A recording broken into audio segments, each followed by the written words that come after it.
Hi, welcome to my channel. ఈరోజు అయితే రొయ్యల్ని చక్కగా ఎగురు పెట్టుకుందామండి. ముందుగా అయితే పీల్ చేసేసుకొని 2 to 3 టైమ్స్ అనేది వాష్ చేసుకొని ఉంచుకోవాలి.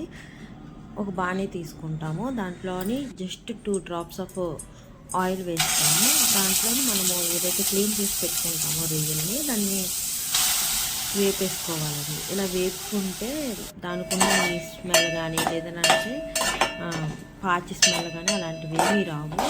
చాలా తాజాగా ఉన్న ఫీల్ కూడా వస్తుంది.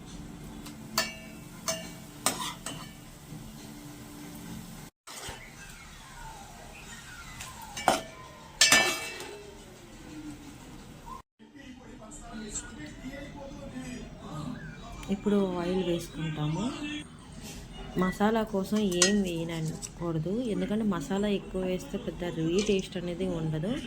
2 యాలకులు, బిర్యానీ ఆకు, ఉల్లిపాయలు బ్రౌన్ కలర్ వచ్చేటప్పుడు టమాటా అనేది వేసుకుంటాము.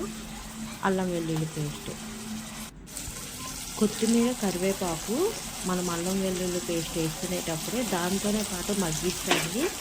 ఈ కొత్తిమీర యొక్క ఫ్లేవర్ అనేది రొయ్యకి తగులుతుంది. ఇప్పుడు బాగా వేసుకున్నాం కదండి, చక్కగా ఇందులోని మనం ఆల్రెడీ వేసుకున్న రొయ్యలు వేసేస్తాము. అది వేసిన తర్వాత ఉప్పు, కారం, ధనియాల పొడి వేసుకుంటాము. దీని నుంచి ఎటువంటి మసాలా వేసినా పెద్ద టేస్ట్ అనేది రాదు, ఫ్లేవర్ అనేది మారిపోతుంది. చక్కగా రొయ్యలే తినాలి అని అంటే ఈ విధంగా ట్రై చేయాలి.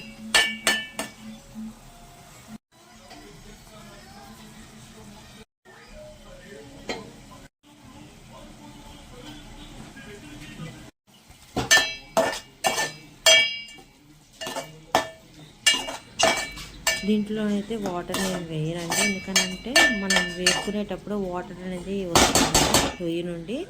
ఆ వాటర్నే వేసుకున్నాం కాబట్టి దీంట్లో కొంచెం నిమ్మకాయ స్క్వీజ్ చేసి వేసుకుంటే టేస్ట్ అనేది బాగుంటుంది. మూత పెట్టుకొని బాగా నూనె అనేది సపరేట్ అయినంత వరకు వేపుకుంటే కూర చాలా రుచిగా ఉంటుందండి. చపాతీలోకైనా బాగుంటుంది, రైస్లోకైనా బాగుంటుందండి.